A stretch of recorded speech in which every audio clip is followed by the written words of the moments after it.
Welcome. In today's video, we're going to walk you through the simple steps to change a contact's last name on WhatsApp web using your PC. With the latest update, this process has become more streamlined and user-friendly. Let's get started. First, open WhatsApp web on your browser. If you're not already logged in, scan the QR code with your phone to access your account. Once you're in, locate the contact whose last name you'd like to update.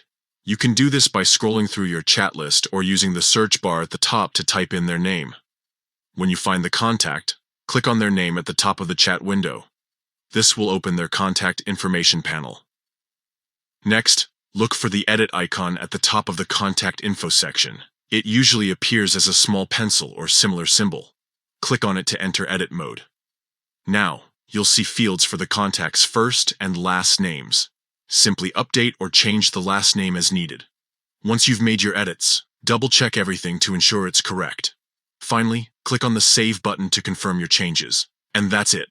The contact's updated last name will now appear in your WhatsApp chats and contact list. This quick and easy process allows you to keep your contacts organized and up to date without needing to switch back to your phone. If you found this tutorial helpful, don't forget to share it with others who might benefit from it. Thanks for watching, and we'll see you in the next one.